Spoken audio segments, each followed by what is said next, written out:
우리들에게 주시는 하나님의 말씀은 시편 90편 10절로 17절 말씀인데요. 제가 공독하지요. 우리의 연수가 70이요 강건하면 80이라도 그 연수의 자랑은 수고와 슬픔뿐이요 신속히 가니 우리가 날아가나이다. 누가 주의 노여움의 능력을 알며 누가 주의 진노의 두려움을 알리이까. 우리에게 우리날 계수함을 가르치사 지혜로운 마음을 얻게 하소서. 여호와에 돌아오소서. 언제까지니이까. 주의 종들을 불쌍히 여기소서. 아침에 주와의 인자하심이 우리를 만족하게 하사 우리를 일생 동안 즐겁고 기쁘게 하소서. 우리를 괴롭게 하신 날수대로와 우리가 화를 당한 연수대로 우리를 기쁘게 하소서. 주께서 행하신 일을 주의 종들에게 나타나시며 주의 영광을 그들의 자손에게 나타내소서. 주 우리 하나님의 은총을 우리에게 내리게 하사 우리의 손이 행한 일을 우리에게 견고하게 하소서. 우리의 손이 행한 일을 견고하게 하소서. 아멘. 오늘 이 말씀을 의지해서 지혜롭게 사는 삶이라는 제목으로 말씀을 드립니다.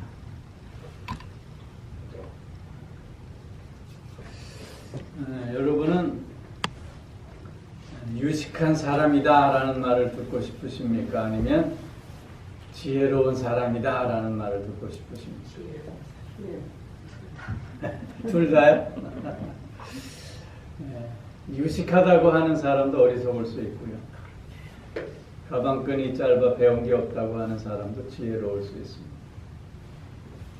지혜롭다고 하는 건 그래서 많이 배웠느냐 적게 배웠느냐의 차이가 아니라 어떤 삶의 자세와 태도를 갖고 있느냐에 결정되어지는 것입니다. 시편 90편은 시편 중에서 유일하게 모세가 쓴 시입니다. 출애굽한 이스라엘 백성들이 광야에서 하나님의 그 사랑과 은혜를 저버리고 오히려 하나님에게 반역하고 하나님 앞에 범죄합니다. 그래서 하나님께서 모세에게 이 백성들을 다 진멸하겠다고 그렇게 말씀하십니다. 모세가 그 말씀을 듣고 이스라엘 백성들을 불쌍히 여기며 이스라엘 백성들을 위해서 하나님 앞에 탄원하고 있는, 기도하고 있는 그런 시가 오늘 시편 90편입니다. 특별히 우리가 함께 읽은 본문 말씀에서 보면 그 모세의 이 탄원하는 기도 속에서 지혜롭게 사는 삶의 자세와 태도가 무엇인가를 우리는 깨달을 수 있게 되는 것입니다. 지혜롭게 사는 삶의 자세와 태도는 첫 번째, 나의 나를 계수할 수 있어야 한다는 것입니다. 오늘 10절 말씀에 보면 우리의 연수가 70이요 강건하면 80이라도 그 연수의 자랑은 수고와 슬픔뿐이요 신속히 가니 우리가 날아가나이다. 이렇게 얘기합니다. 12절 말씀에서 보면 우리에게 우리의 나를 계수함을 가르치사 우리로 지혜로운 마음을 얻게 하소서. 그렇게 기도하고 있습니다.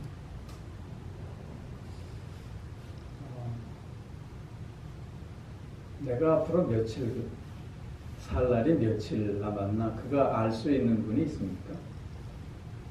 그런데 우리의 나를 계수함을 가르치고요. 즉 우리의 날이 얼마나 남았는가를 셀 수 있어야 한다고 얘기하고 있어요. 그 뜻은 우리의 삶의 허무함, 헛됨, 또 우리의 삶의 불확실함, 그리고 늘 죽음의 때를 준비하는 삶을 살 수 있어야 함을 의미하는 말씀인 것입니다. 여러분, 우리는 다 시한부 인생을 살고 있습니다. 한 번 오면 늘 그 끝이 있게 마련인 것입니다. 그런데 정말 우리가 시한부처럼 살고 있는가 하는 것은 의문입니다. 여러분 만약 몸이 좀 이상해서 병원에 갔는데 의사 선생님이 당신 앞으로 살 날이 100일이요. 그렇게 들었다고 한번 가정해봤어요. 이제 나의 날이 100일밖에 안 남았어요. 그러면 그 얘기를 듣기 전과 그 얘기를 듣고 후에 그 오늘을 사는 우리의 마음과 우리의 자세가 같을까요? 달라질 수밖에 없을 거죠.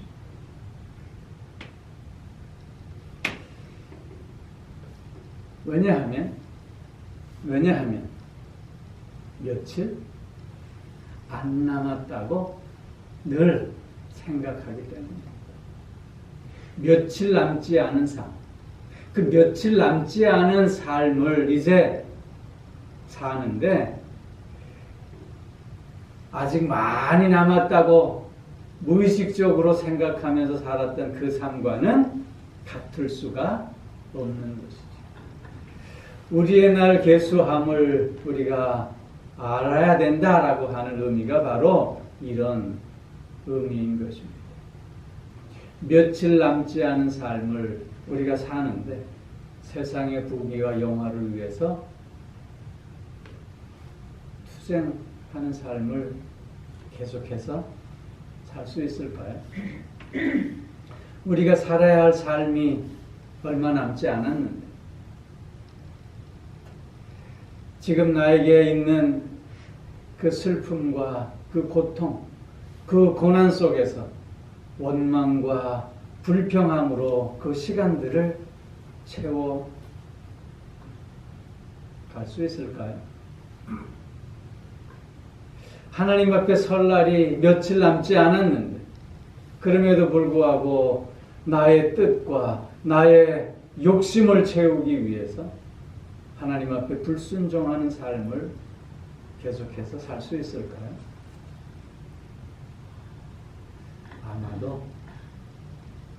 아마도 그런 삶을 살아온 사람이라 할지라도 며칠 남지 않음을 깨달았을 그 이후부터는 그렇게 살 수는 없지 않겠느냐 하는 것이죠.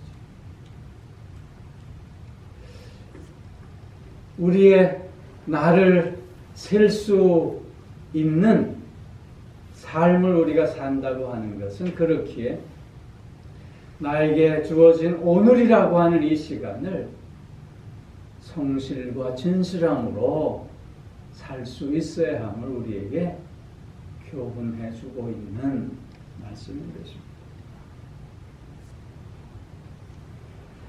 여러분 까르페 디엠이라는 말 들어보셨죠? 네? 영어로 하면 seize the day래요. 네? 오늘을 잡아라 그런 거죠. 오늘을 즐겨라 그런 뜻이에요. 이 까르페 디엠이라고 하는 이 말은 현재에 충실하고 그리고 그 순간을 즐길 수 있어야 함을 의미하는 말이에요. 그렇다고 해서 막 살라는 말이 절대로 아닌 것이죠. 여러분 톨스토이가 70이 넘어서 그의 삶을 성찰하면서 쓴 짧은 3가지 질문이라고 하는 단편집이 있습니다. 여러분 많이 들어보셨을 거예요. 그 3가지 질문이 뭡니까? 첫 번째는 나에게 가장 중요한 시간은 언제일까? 두 번째 질문은 나에게 가장 중요한 사람은 누구인가? 세 번째 질문은 나에게 가장 중요한 일은 무엇인가?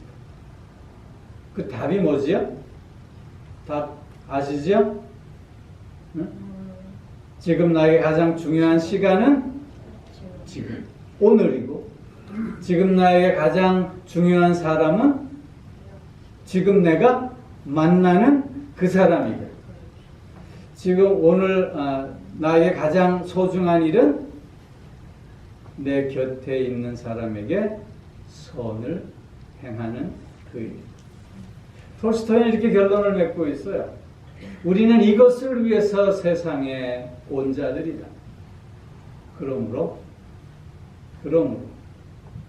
오늘 지금 내 옆에 있는 자에게 선을 행하기에 최선을 다하는 삶을 살 수 있어야 한다. 그렇게 결론을 내리고 있는 것입니다. 여러분, 우리는 미래를, 내일을 준비하는 삶은 살 수 있습니다. 그러나 내일을 위하는 삶을 살지는 말아야 합니다.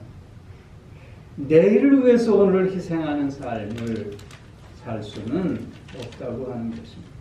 지혜로운 자는 그래서 오늘을 가장 복되게 살아가는 말입니다. 그리고 누가복음 12장에서 보면 어리석은 부자 이야기가 나옵니다. 한 해 소출이 많았습니다. 그래서 어떻게 하죠? 창고를 늘려짓고 거기에 곡식을 가득 채우고는 스스로에게 얘기합니다. 내 형원아, 이제 쉬자. 먹고 마시고 즐거워하자. 그런데 하나님이 어떻게 하죠? 어리석은 자여, 오늘 내 영혼을 내가 도로 찾으리니 이것이 네 것이 되겠네.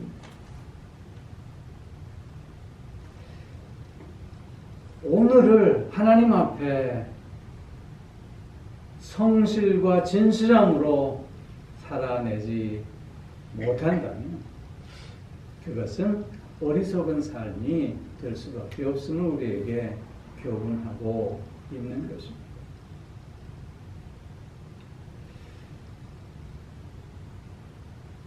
진실한 자들은, 진실한 사람은 거짓을 용납하지 않습니다. 의로운 사람들은 불의를 용납하지 않습니다. 성실하고 부지런한 사람들은 요행을 용납하지 않습니다. 사랑하는 사람은 부정을 용납하지 않습니다. 용감한 사람들은 만영을 용납하지 않습니다. 오늘을 하나님 앞에서 복되게 사는 그 삶이 가장 지혜로운 삶이며, 오늘을 그래서 나의 최선을 다해서 성실과 진실함으로 사는 것이 또한 지혜로운 삶의 모습인 것입니다. 우리는 때로 다람쥐 쳇바퀴 돌듯 하는 이 매일매일의 일상을 지겨워하기도 합니다. 그러나 중요한 것은 오늘은 어제와 다른 날이라고 하는 것입니다. 늘 똑같은 삶의 반복으로 느껴진다 할지라도 그래도 오늘은 어제와 같은 날이 될 수 없다라고 하는 것입니다. 그렇기에 우리는 오늘을 새롭게 시작할 수 있어야 한다는 것입니다. 왜 끝이 있음을 알면서도 우리는 그 끝을 생각하며 살지 않는 것일까요? 그것은 그렇게 사는 것이 불편하기 때문입니다. 늘 죽음을 생각하는 삶을 산다는 것은 때로는 우리를 우울하게 하고 두렵게 하기 때문이라고 하는 것이죠. 뿐만 아니라 아직도 시간이 많이 남아있다고 우리는 스스로 착각하고 있기 때문입니다. 그런데 정말 내일을 보장받은 사람이 우리 가운데 있겠습니까? 하나님이 이 밤에 우리를 부르신다면 아직 멀었다고 가서 얘기해라, 그렇게 말할 사람이 어디 있겠느냐 하는 것이죠. 내가 알아서 갈게, 그럴 사람이 어디 있겠느냐 하는 것이죠. 아무도 없습니다. 그리고 또 하나, 우리가 하나님보다는 세상을 더 사랑하기 때문이라는 것. 뿐만 아니라 하나님의 말씀에 대한 신뢰가, 믿음이 부족하기 때문에 그것을 마음에 담지 않으려고 한다는 것입니다. 사랑하는 성도 여러분, 우리에게는 오늘 이 시간밖에 없음을 늘 고백하고 깨달으면서 오늘을 복되게 하는 삶을 살 수 있어야 할 줄로 믿습니다. 여러분, 중요한 일과 급한 일이 있습니다. 그럼 뭘 먼저 해야지? 급한 일 먼저 하나요? 중요한 일을 먼저 해야 돼요. 그런데 보면 중요한 일보다는 급한 일을 해결하느라고 허덕이다가 중요한 일을 다 놓치곤 하는 게 우리의 일상이 아닌가 하는 생각도 해봅니다. 중요한 일을 늘 놓치지 않는 우리가 될 때 오늘을 복되게 하는 것입니다. 그 중요한 일이 무언가요? 그 중요한 일. 일전에 한번 말씀드린 것 같은데, 아빠가 퇴근해서 이제 집에 오는데 집 골목에서 아들을 만났어요. 근데 아들이 그냥 가더래요. 그래서 이 아빠가 너무 황당해서 불렀대요. 너 왜 아빠 보고 이러고 가냐? 그랬더니 아빠도 그러잖아요. 그러더래. 그 아빠도 아빠 부르면 왜? 그리고 신문 보고 왜? 그리고 TV 보고 그러고 있지 않느냐 그거죠. 여러분, 중요한 일은 내가 가치를 가지고 지켜야 할 그 일이 중요한 것입니다. 내가 가치를 가지고 지켜야 할 그 일이 무엇이겠습니까? 시간을 내서 자녀와 이야기하는 그것이 중요한 거죠. 시간을 내어서 사랑하는 사람과 함께 삶을 나누는 것, 그것이 중요한 일이에요. 여러분, 카터 대통령 아시죠? 땅콩 할아버지. 그 땅콩 할아버지가 자기 손자 결혼식을 하는데 기도 순서를 맡았대요. 근데 어떻게 기도했냐면요. 하나님께서 나에게 좋은 아내를 주셔서 매일 저녁 시간에 이렇게 대화하며 식탁에 교제를 나눌 수 있게 해주신 것 참으로 감사합니다. 우리 손자에게도 이런 복을 허락하여 주시기를 원합니다. 그렇게 기도해요. 얼마나 멋진 기도입니까? 하나님께서 내게 주신 그 소중함을 알고 있던 카터였기에 그 소중함을 자기 손자에게도 같이 누릴 수 있게 해 달라고 간구하는 그 삶이 얼마나 복되고 아름다운 삶인가 하는 것이죠. 여러분, 내일 하지. 우리는 그러면서 미룹니다. 근데 내일이 있습니까? 내일 지나면 그날은 내일이 아니라 또 오늘일 뿐인 것이죠. 여러분, 해야 할 일, 그걸 오늘 할 수 있기를 바랍니다. 사랑한다고 말하는가? 고맙다고 말하는가? 보고 싶다고 말하는가? 오늘 할 수 있기를 바랍니다. 내일이 지나면 할 수 없을 수 있습니다.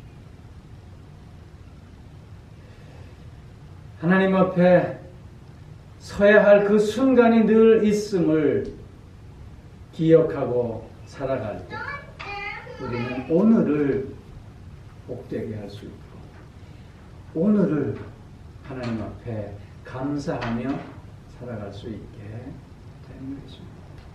지혜롭게 사는 삶의 첫째는 그래서 오늘을 잘 사는 것입니다. 오늘을 즐기는 삶을 살아내는 우리들이 되어지기를 바랍니다. 두 번째로는 기쁨으로 사는 것입니다.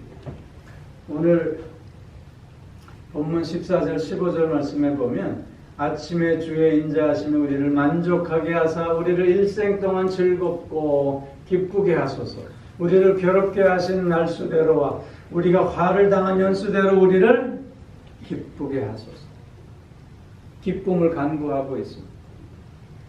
하나님께서 오늘을 새롭게 허락하여 주셨으니 그 날을 기쁨으로 채워갈 수 있게 해달라고 간구하고 있는 것입니다.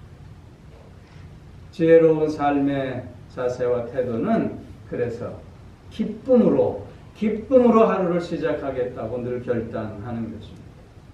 어떤 사람이 100세 생일에 사람들을 초대했습니다. 그런데 그 100세 할아버지는 늘 평생을 기쁨으로 산다고 소문난 할아버지였습니다. 생일잔치에 참석한 사람들이 축하 인사를 건네면서 묻습니다. 어떻게 하면 어르신은 평생을 그렇게 기쁨으로 살 수 있으셨습니까? 그 비결이 무엇입니까? 그렇게 물었더니 그 할아버지 대답하는 말이 별것 아니네. 여러분들도 자네들도 다 할 수 있는 일이네. 나는 매일 아침마다 오늘 기쁜 일만 해야 되겠다고 결단하고 그렇게 하려고 노력하며 살았네. 그랬더니 평생이 기뻤네. 그렇게 대답했더래요. 아침에 눈을 뜨면서 오늘 기쁜 것만 해야지. 오늘 기쁨으로만 살아야지. 이렇게 결단하며 시작할 때 그 날이 기쁨의 날이 될 수 있지 않겠느냐 하는 것입니다. 여러분, 요새는 뭘 해도 재미가 없다는 말을 종종 듣고 또 우리도 그렇게 느끼며 살지 않을까 하는 생각을 해봅니다. 맛있는 것을 먹어도 그 예전처럼 그렇게 신나지 않아요. 뭐 좋은 경치를 봐도 그저 그렇고요. 뭐 늘 그냥 마음이 거기서 거기에요. 재미가 없어요. 그러니 기쁨으로 하루를 살 수도 없지 않나? 그런 생각도 듭니다. 그런데 중요한 것이 하나 있는데 그것은 기쁨과 즐거움을 우리가 좀 구분할 수 있어야 하겠다는 거예요. 즐거움이라고 하는 것은 우리의 그 우리의 감각이 원하는 것을 해줄 때 즐거워진다고 하는 거예요. 예를 들면 좋은 음악을 들을 때 즐거워요. 영화를 보거나 뭐 멋진 것을 볼 때 즐거워요. 맛있는 음식을 먹을 때 즐거움이 있어요. 이런 즐거움은 외부적인 거예요. 외부에서 오는 거예요. 그런데 이런 즐거움의 밑바닥은 뭐가 있냐면 쾌락이 숨겨져 있다고 하는 거예요. 근데 이와는 달리 기쁨이라고 하는 건 뿜어져 나오는 것이에요. 기쁨은 외부에서부터 오는 것이 아니라 내 안에서부터 드러나는 거예요. 그래서 기쁨의 근원이 없는 사람은 절대로 기뻐할 수 없다는 거예요. 하나님의 자녀로 부름받은 우리 모두는 다 기쁨의 근원을 가지고 있지 않습니까? 그 기쁨의 근원이 무엇입니까? 예수 그리스도. 예수 그리스도가 우리의 기쁨의 근원입니다. 그 기쁨의 근원을 갖고 있는 우리들이기에 항상 기뻐하는 삶을 살 수 있게 되는 것입니다. 하나님께서 너희는 즐거워하라 말씀하지 않고 어떻게 하라? 항상 기뻐하라 말씀하십니다. 왜 항상 기뻐하라 말씀하시는 것입니까? 왜냐하면 기쁨의 근원이신 예수 그리스도를 우리에게 허락하셨기 때문이라고 합니다. 기쁨의 근원이 우리 안에 있기에 우리는 외적인 조건과 외적인 환경에서부터가 아니라 내 내면에서부터 그 기쁨을 누리고 그 기쁨을 표현해낼 수 있게 된다라고 하는 것입니다. 할 수 없는 것을 하나님께서 하라고 말씀하시지 않는다는 거예요. 항상 기뻐하라. 어떻게 해요? 내 안에 기쁨의 근원이 주어졌기 때문이라고 합니다. 여러분, 그렇기에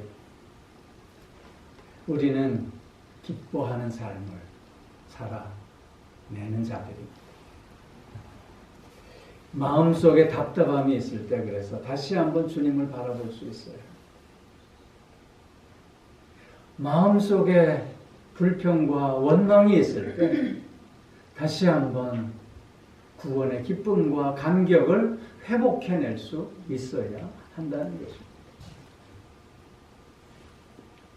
마음속에 이런저런 절망으로 가득 찰 때, 그리고 삶의 고단함으로 지쳐갈 때 다시 한번 우리는 십자가를 바라보며 나를 향한 주님의 그 사랑과 희생을 확인해 볼 수 있어야 한다는 것입니다. 기쁨으로 사는 삶, 그 삶에는 그래서 감사가 따라올 수밖에 없습니다. 기쁨으로 살고 그리고 감사로 마치는 하루를 살아갈 때 그 삶 속에는 평화가 깃들 수밖에 없는 것입니다. 여러분, 우리는 다 행복한 삶을 살아야 하는 존재들입니다. 왜냐하면 그 행복이라고 하는 것은 어떤 일의 결과가 아니고 어떤 환경을 통해서 주어지는 것이 아니라 바로 나의 내면에서부터 결정되어지는 것이기 때문입니다. 즉 나에게 어떤 일이 일어나는가가 중요한 것이 아니라 그 일어난 어떤 일을 우리가 어떻게 대하느냐에 따라 행복과 불행이 결정되어 진다라고 하는 것입니다. 기쁨으로 그 모든 것들을 대하고 시작할 때 우리는 거기에서 새로운 빛을 보게 되는 것입니다. 다시 한번 그 일을 통해서 감사의 조건을 찾을 수 있고 또한 그 일을 통해서 우리는 더욱더 평안의 삶을 살 수 있게 되는 것입니다. 이런 기쁨이 있을 때 나를 용서할 수 있습니다. 이런 기쁨이 있을 때 너를 또한 용납해 갈 수 있게 되는 것입니다. 이런 기쁨 속에서 살 때 진정한 평안을 누리고 나눌 수 있게 되는 것입니다. 지혜롭게 사는 삶, 그래서 기쁨으로 시작하고 감사로 끝나는 삶. 기쁨의 근원이신 예수 그리스도와 함께하는 우리 날마다 기쁨을 회복할 수 있기를 바랍니다.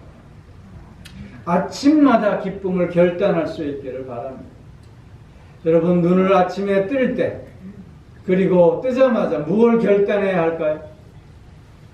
아이고, 또 하루가 시작되었네.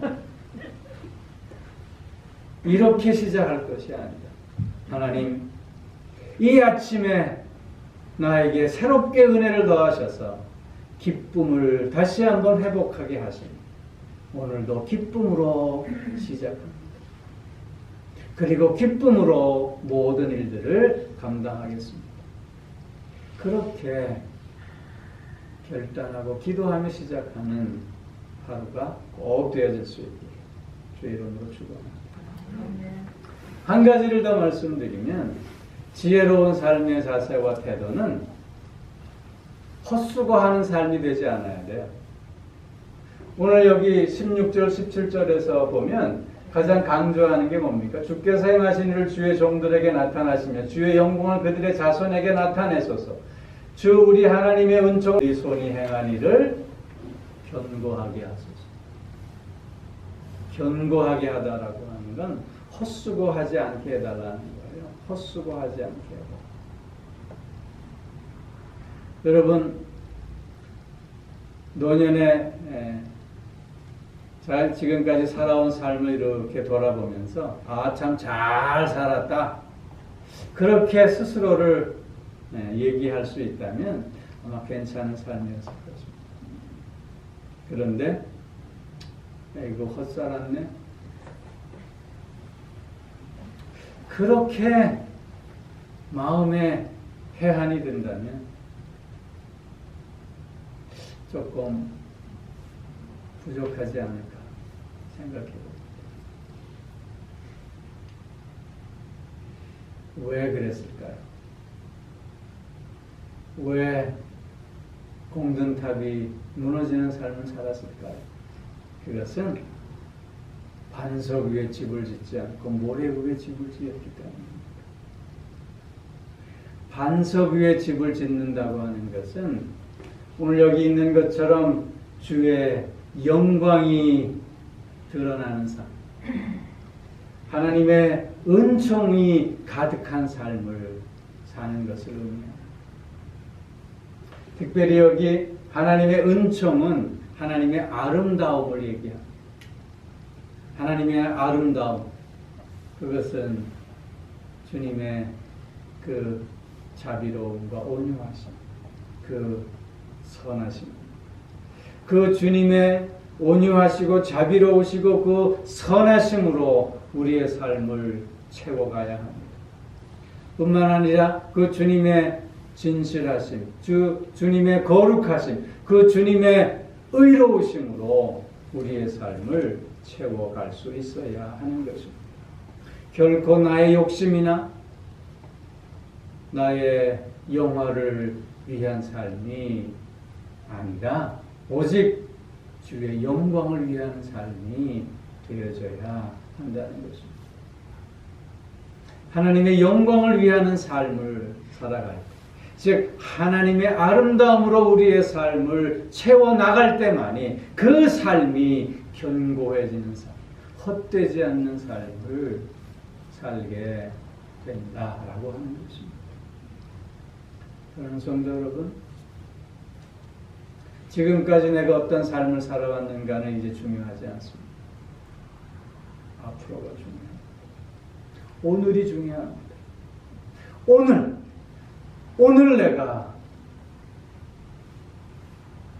주의 영광을 바라보는 삶을 살고 있다. 오늘 내가 하나님의 아름다움으로 채워나가고자 하는가 라고 하는 이 결단이 중요한 것입니다.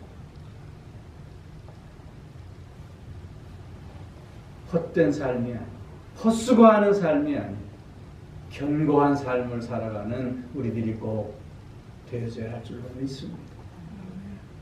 여러분, 나무 같은 인생을 살자라고 하는 말을 합니다. 그 나무는 심겨진 그 자리에서 언제나 어느 때나 그대로 있습니다. 그러나 그 나무는 그 심겨진 그 자리에 그대로 있지만 때를 따라 변화합니다. 새 잎을 피워내고 꽃을 피워내고 열매를 맺고 때가 되면 모든 잎을 다 떨궈냅니다. 나무는 늘 그 자리에 그대로 서 있지만 그러나 늘 그 나무는 변화와 성장을 추구해 가는 것입니다. 우리의 삶도 여호와의 전에 심겨진 종려나무와 같이 레바논의 백향목과 같이 늘 그렇게 서 있죠. 그러나 끊임없는 하나님과의 교제 속에서 변화와 성숙을 이루어가는 우리가 되어져야 할 것입니다.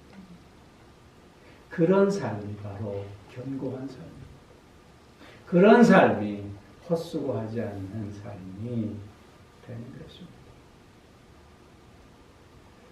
지혜롭게 사는 삶은 그렇기에 오늘을 소중히 여기고 오늘을 기쁨으로 살며 오늘을 변화와 성숙의 기회로 삼아가는 삶입니다. 우리 모두 오늘 그렇게 살 수 있기를 주의 이름으로 축원합니다. 기도하겠습니다. 사랑의 아버지 하나님, 지혜로운 삶은 우리가 삶에 대해 어떤 자세와 태도를 갖고 있느냐에 달려 있음을 확인합니다. 늘 주님 앞에 서는 그 순간이 있음을 기억하면서 오늘을 복되게 하는 우리가 되어지게 하여 주시고 새롭게 허락하신 오늘이기에 기쁨의 근원 되시는 주님과 함께 기쁨으로 그 삶을 시작하고 그래서 감사로 마치는 하루가 되게 하여 주옵시고 늘 하나님의 영광을 위하는 삶이 되어짐으로 나무와 같이 늘 그곳에 서 있지만 변화와 성숙의 열매를 맺어가는 우리들 되게 하여 주시옵소서. 아버지 하나님, 우리가 어떤 삶을 살아왔던지 그것은 이제 더 이상 중요하지 않음을 깨닫습니다. 오늘 지금 여기에서 나의 삶을 하나님 앞에 새롭게 결단하는 우리 모두가 되게 하여 주시옵소서. 감사드리며 우리 주 예수 그리스도의 이름으로 기도하옵나이다. 아멘. 이제는 우리 주 예수 그리스도의 은혜와 하나님 아버지의 무한하신 사랑하심과 성령의 교통하시며 인도하시며 내주하시며 또한 복주심의 역사가 지혜로운 삶을 살아가겠노라. 다시금 소원하며 결단하는 사랑하는 성도들과 그 가정과 하시는 모든 일들 위해 이제로부터 영원토록 함께 하옵시기를 간절히 축원하옵나이다. 아멘.